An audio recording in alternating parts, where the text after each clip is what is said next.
할렐루야. 서로 인사하겠습니다. 시작을 기억합시다. 아멘. 오늘 본문 말씀은 요한복음 21장 17절 말씀입니다. 다 같이 한 목소리로 봉독합니다. 세 번째 이르시되 요한의 아들 시몬아 네가 나를 사랑하느냐 하시니 주께서 세 번째 네가 나를 사랑하느냐 하심으로 베드로가 근심하여 이르되 주님 모든 것을 아시오매 내가 주님을 사랑하는 줄을 주님께서 아시나이다. 예수께서 이르시되 내 양을 먹이라. 아멘. 민수기 18장 1절 우리 잘 익숙한 구절이죠. 한번 읽어볼게요. 시작. 여호와께서 아론에게 이르시되 너와 네 아들들과 네 조상의 가문은 성소에 대한 죄를 함께 담당할 것이요 너와 내 아들들은 너희의 제사장 직분에 대한 죄를 함께 담당할 것이니라. 베드로전서 2장 9절에 우리를 가리켜 왕 같은 제사장이라고 말합니다. 왕이라는 것은 어떤 뜻이냐면 영혼들을 위해 싸우는 자라는 뜻이에요. 그러니까 아무나 왕을 붙일 수 없어요. 그렇죠?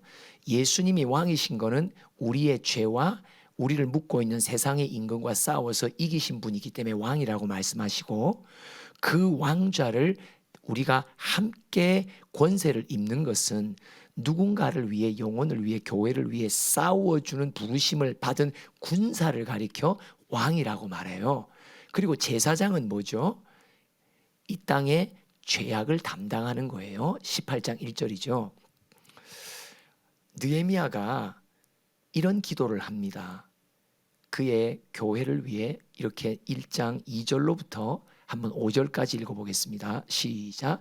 내 형제들 가운데 하나인 하나니가 두어 사람과 함께 유다에서 내게 이르렀기로 내가 그 사로잡힘을 면하고 남아있는 유다와 예루살렘 사람들의 형편을 물은즉 그들이 내게 이르되 사로잡힘을 면하고 남아있는 자들이 그 지방 거기에서 큰 환난을 당하고 능욕을 받으며 예루살렘 성은 허물어지고 성문들은 불탔다 하는지라. 내가 이 말을 듣고 앉아서 울고 수일 동안 슬퍼하며 하늘의 하나님 앞에 금식하며 기도하여 이르되 하늘의 하나님 여호와 크고 놀라우신 하나님이여 주를 사랑하고 주의 계명을 지키는 자에게 언약을 지키시며 긍휼을 베푸시는 주여 간구하나이다. 교회가 무너졌다는 소식을 듣고 느헤미야는 금식의 눈물에 기도를 시작합니다. 그러면서 6절부터도 계속 읽어볼까요? 그의 기도를 한번 봅시다. 시작. 이제 종이 주의 종들인 이스라엘 자손을 위하여 주야로 기도하오며 우리 이스라엘 자손이 주께 범죄한 죄들을 자복하오니 주는 귀를 기울이시며 눈을 여기사 종의 기도를 들으시옵소서. 나와 내 아버지의 집이 범죄하여. 저는 지난 주간에 어떤 마음의 안타까움이 저 자신에게 있었냐면 아마 하나님의 안타까움일 것 같아요. 그게 뭐냐면 이 땅의 교회를 위한 제 기도가 주님이 보시기에 너무 얕은 거예요. 그래서 제가 하나님 참 죄송합니다. 이 땅의 교회를 위해 세우신 일꾼인데 교회가 무너지고 영혼이 말라 있다는 것을 보고도 왜 저에게는 느헤미야처럼 간절하고 진실되고 그런 기도가 내게는 왜 없습니까? 그 제가 하나님으로부터 온 근심이죠. 고린도후서 7장 11절. 하나님으로부터 온 근심은 나를 어떻게 해요? 회개하게 하거든요. 이게 근심이 되는 거예요. 내가 이 땅의 교회와 영혼을 위해 기도할 때 더 애끓는 마음을 가져야 되는데 왜 내게는 그 마음이 적을까? 제가 우리 정기태 성도님이랑 같이 주일마다 교제를 합니다. 근데 오늘도 이런 말을 했어요. 기도 제목을 내라 그러면 항상 기도 제목이 세빈이 위한 기도 제목이에요. 세빈이 누군지 아시죠? 예, 조씨 가문에 있는 세빈이에요. 그런데 무슨 말을 하냐? 내가 아파 보니까 나보다 더 아픈 이에 대한 긍휼함을 갖기에 다른 어떤 제목보다 세빈이 위한 기도 제목이 마음에 와닿는다는 거예요. 그러면 제가 우리 모든 일꾼들이 교회를 위한 기도, 방황하는 영혼을 위한 기도가 다른 어떤 나의 제목들보다도 우선된 제목이 되려면 뭘까? 내가 병을 갖고 아픈 중에 있기에 병든 자를 향한 기도가 가장 앞섭니다. 여러분, 오늘 느헤미야의 기도 가운데 비결이 있어요. 그게 6절이었어요. 맨 끝에 줄에 보면 나와 내 아버지의 집이 범죄했다고 말합니다. 근데 그 둘째 줄 끝에 보면 우리 이스라엘 자손이 주께 범죄했다라고 말합니다. 제가 한 가지 이 대화와 성령님이 제 근심에 대해서 가르쳐 주실 때 깨달은 게 뭐냐면, 우리는 한국 교회다, 또 한 시대에 사는 하나님의 교회의 한 일원이잖아요. 그러면 어떤 일이 있냐면 그 시대의 교회의 죄와 그 시대의 일원인 나의 죄는 동일합니다. 내가 한국교회의 성도요 일꾼이라면 오늘 한국교회가 무너질 수밖에 없는 그들의 범죄의 내용하고 나의 범죄의 내용이 동일합니다. 이게 참 중요한 원리입니다. 어떻게 하면 무너진 교회에 대한 아버지의 애끓는 마음을 내가 가질까? 비결이 있습니다. 지금 현재 내 심령 속에 어떤 범죄가 있는지를 더 깊이 회개하면 회개할수록, 나의 죄를 더 깊이 회개할수록 내가 일원이 된 이 땅의 교회를 향한 회개가 깊어진단 말이에요. 왜 내가 일원이고 지체인 교회를 향한 회개가 얕을 수밖에 없냐? 내 죄의 회개가 얕기 때문에 교회를 위한 회개가 얕습니다. 오늘 제목입니다. 깊어질수록 깊어집니다. 삼창합니다. 시작. 깊어질수록 깊어집니다. 깊어질수록 깊어집니다. 깊어질수록 깊어집니다. 다니엘의 기도를 봅니다. 다니엘서 9장 3절부터 한번 읽어볼게요. 시작.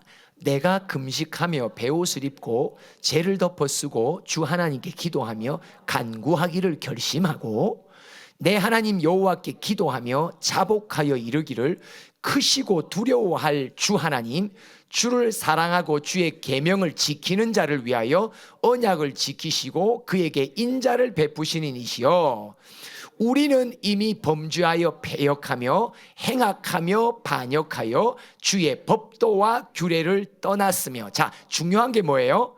지금 5절의 주어가 뭐예요? 누가 범죄했다고요? 예, 누가 패역했어요? 누가 행악했어요? 누가 반역했어요? 누가 말씀을 떠났어요? 맞습니다. 어떻게 다니엘은 무너진 이스라엘의 교회를 위해 우리의 본이 될 만한 금식의 기도와 눈물의 무릎으로 하나님께 나아갔을까? 에이, 한국교회 목사들, 한국교회 장로들, 한국교회 사명자들, 손가락질하는 사람의 심령에는 교회를 향한 애통하는 마음이 안 생깁니다. 왜요? 그 죄나 교회의 죄는 곧 나의 죄예요. 그죠? 우리의 가정의 죄가 곧 나의 죄예요. 맞죠? 왜요? 유전적으로 있기 때문이에요. 이게 붙어 있다니까요. 우리 가문의 죄가 곧 나의 죄예요. 내가 싸워야 될 내 개인의 죄가 가만 보면 내 가정에 붙어 있고 내 가문에 붙어 있어요. 그럼 더 크게 뭐에 붙어 있어요? 내가 소속된 이 민족의 교회에 붙어 있다니까요. 그러면 6절에 봅시다. 또 주어가 뭐예요? 우리가 듣지 아니었다. 7절. 어디 갔는지 모르겠네. 8절. 주여 수치가 누구에게? 우리에게. 셋째 줄. 누가 주께 범죄하였다? 우리가 범죄하였다. 다니엘이 왜 민족의 교회를 위해 다른 누구보다도 앞서서 눈물의 기도를 할 수 있는 주인공이 됐냐? 우리가 범죄했단 말이에요. 너희들이 범죄했다고, 교회가 범죄했다고. 아니에요. 우리가, 나와 너와 우리가 범죄했다고. 9절 또 뭐가 나와요? 주 우리 하나님께. 또 누가 주께 패역했어요? 우리가 주께 패역했다고. 나는 나은데 너희들이 죄를 지었다고. 나는 그나마 선한데 너희들이 문제라고. 나는 얼마나 의로운지 알아? 근데 교회가 이 모양이 되었다고. 그런 사람은 이 땅의 교회를 위해 눈물 안 흘립니다. 자기의 의에 사로잡혀 있습니다. 내 죄가 깊어지면 깊어질수록, 내 죄의 고백이 깊어질수록 이 땅의 교회를 향한 회개가 내 안에서 깊어진단 말이에요. 다른 길이 없다는 거죠. 그게 원리라는 것입니다. 그렇다면 여러분, 오늘날 코로나의 재앙에 하나님의 막대기가 한국 땅뿐만 아니라 온 세계를 치십니다. 그러면 지금 이 상황 속에서 우리의 회개는 단순한 한국 교회만을 회개가 아니 뭐예요? 이 온 세상에 있는 하나님의 교회의 범죄를 향해 우리도 똑같은 내 안에 죄가 있다는 것을 깨닫고 그 죄에, 내 죄의 자백과 회개가 깊어지면 깊어질수록 내가 오늘도 일원이 된 이 시대의 온 세상의 교회의 죄를 회개할 수 있는 심령이 열린단 말이에요. 그렇다면 지금 이 시대에서 종말에 사는 교회, 종말이라는 것은 예수님이 초림, 태어나서 오신 때부터 예수님이 앞으로 오실 재림까지의 긴 기간을 종말이라고 말해요. 성경의 종말은 예수님이 2000년 전에 오시고 이제 앞으로 언젠가 오실 그때의 그 긴 기간을 종말이라고 말해요. 그러면 종말에 살고 있는 교회들, 교회, 공통적인 죄가 있습니다. 디모데후서 3장 1절로부터 5절까지 읽어봅시다. 무슨 죄인가? 시작.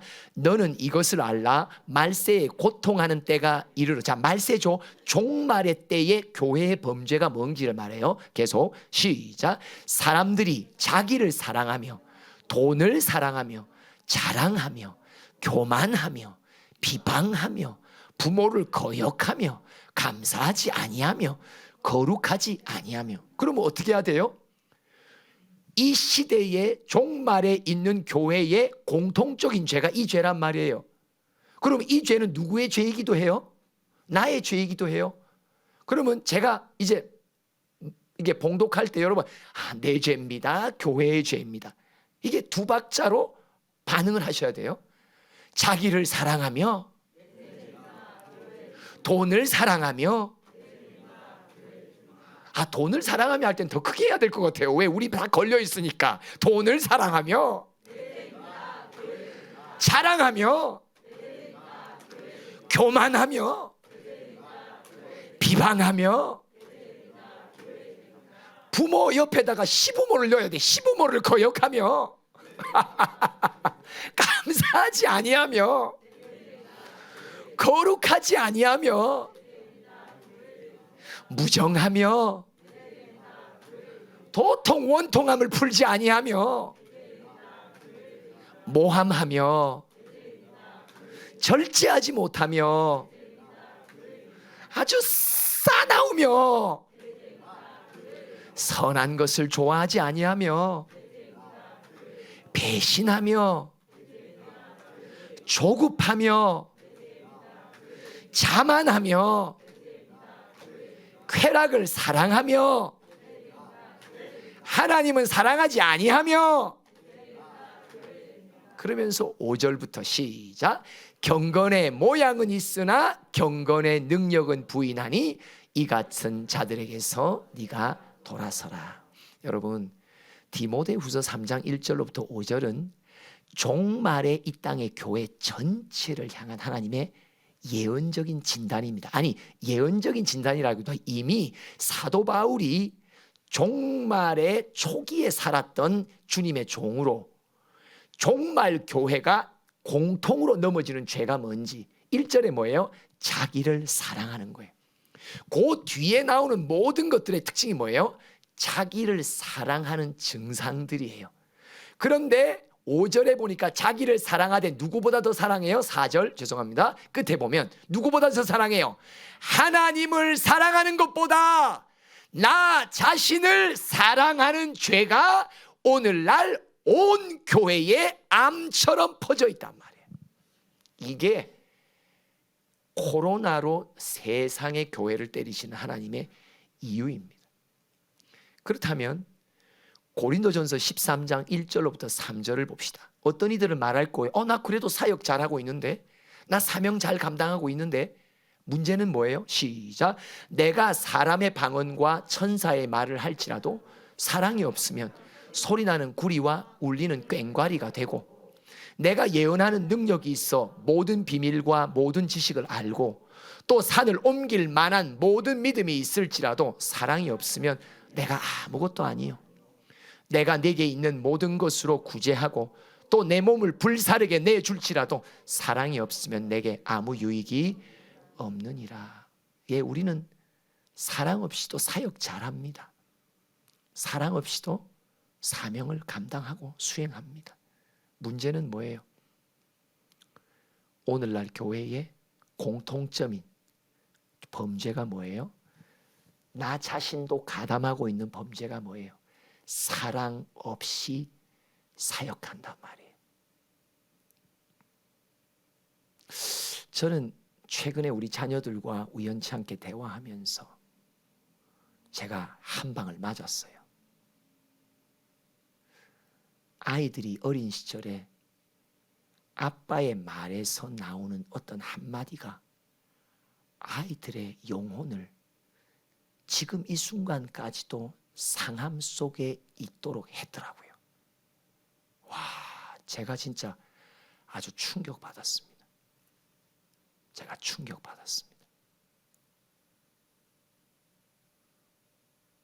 아이들이 자라면서 필요한 것들 다 공급한다고 했었고, 다른 가정의 아이들보다도 더 훨씬 이것저것 더 배려하며 더 많은 교육의 기회와 성장의 기회를 주려고 애썼던 부모였지만, 제가 깨닫는 건 뭐냐? 이런 모든 필요를 제공하는 밑바닥에 내 안에는 사랑이 없었구나. 먹을 거는 해줬는데 사랑 없이 해줬고, 나름 어른의 지혜의 권면은 주었건만 사랑 없이 해줬고, 대화한다고 또 이 아이들을 위해 이런저런 기회를 제공한다고 했지만 뭐는 없다? 돈은 썼고 시간은 냈지만 사랑 없이 했구나. 내 자녀들의 입에서 지금은 그 고백을 할 수 있었던 것은 아마도 그 아이들의 마음의 상함이 그나마 조금 회복되어 진실되게 말한 것 같아요. 근데 저는 진짜 깜짝 놀랐어요. 내가 그런 아빠인지, 나 자신은 아이들한테 잘한다고, 나 자신은 성도들한테 잘한다고, 나 자신은 만남에 있는 영혼들에게 최선을 다했다고 했는데 문제는 뭐냐? 사랑이 없었단 말이에요. 이게 오늘날 교회의 죄며 그 교회의 일원인 나의 죄라는 것을 깨닫는단 말이에요. 멀쩡하게 사역을 합니다. 많은 시간을 영혼을 돌보는데 씁니다. 문제는 뭐예요? 사랑이 있느냐? 오늘도 찬양 앞에 부른 것 가운데 향기라는 말, 저는 그 말에 그렇구나, 사랑은 어떻게 전달되는 게 아니구나. 뭐예요? 사랑은 마치 마음이 먹는 향기와 같구나. 나는 그 향기를 품어낸 적이 없구나. 나는 그 향기를 내 자신이 갖고 있지 않았구나. 그래서 교회의 반석의 고백을 한 베드로, 오늘 요한복음 21장 17절은 우리에게 새로운 교훈을 던져줍니다.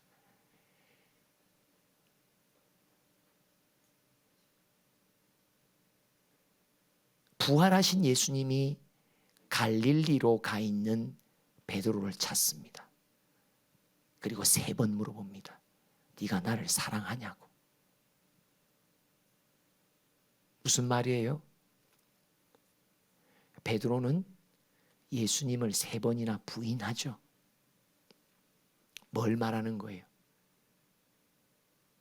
베드로 안에는 주를 향한 사랑이 없었거나 아주 적었다는 걸 말합니다.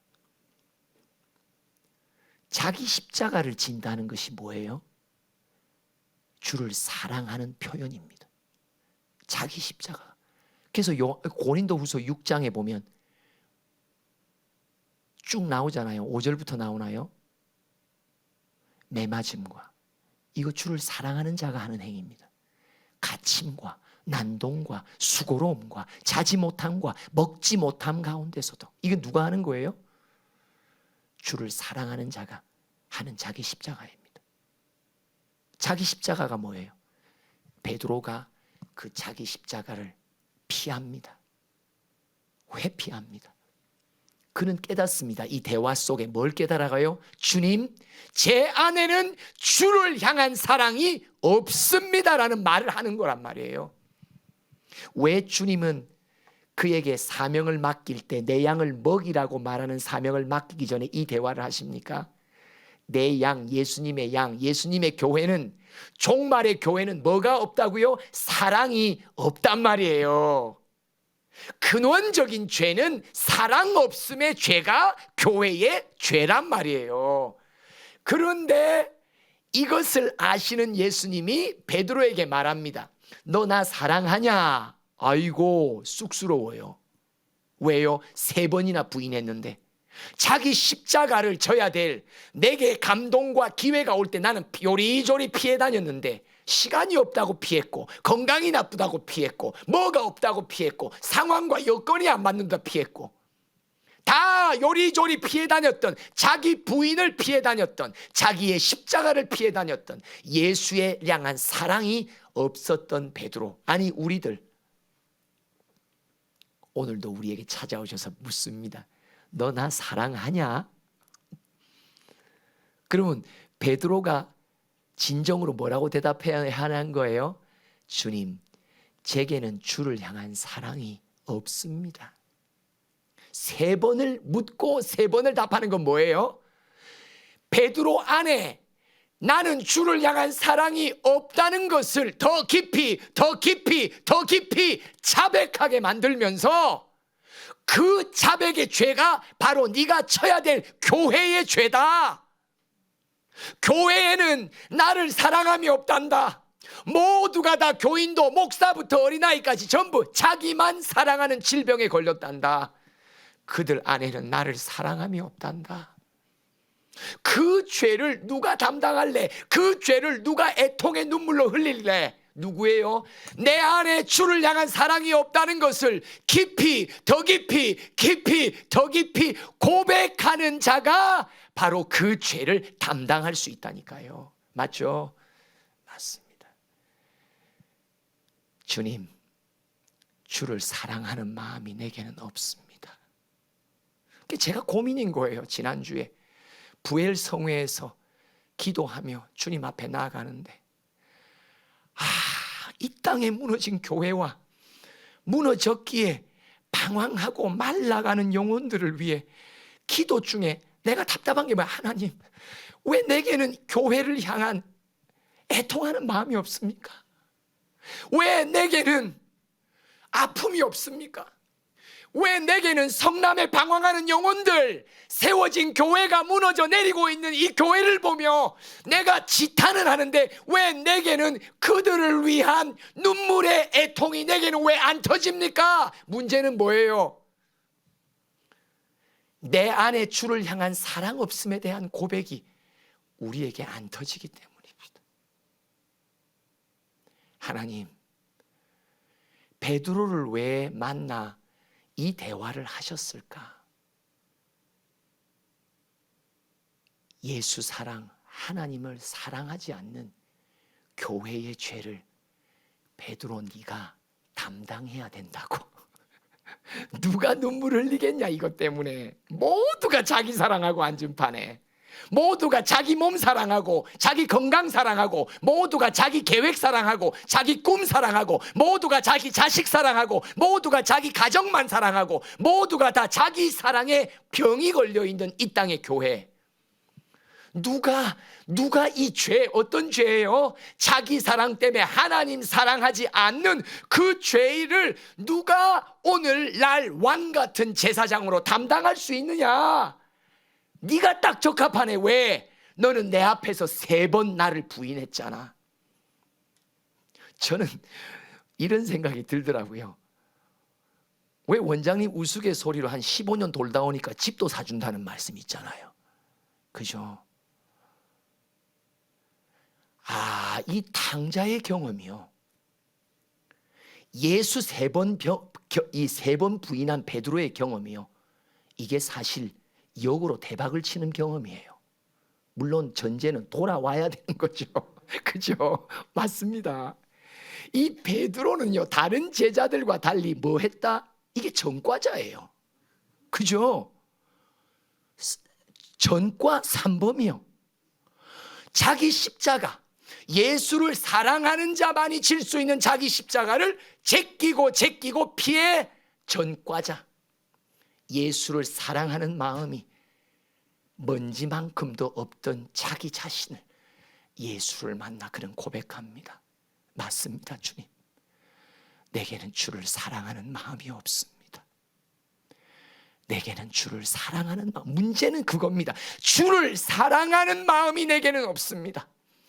나는 주보다 누군가를 더, 무엇인가를 더 애착하며 나는 사랑하는 사람입니다.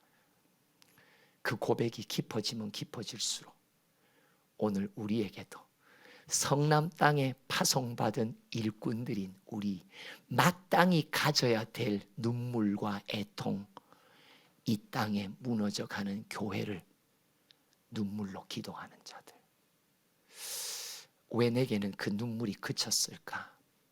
왜 내게는 그런 애끓는 마음이 한때 있었는데 그게 왜 식어질까?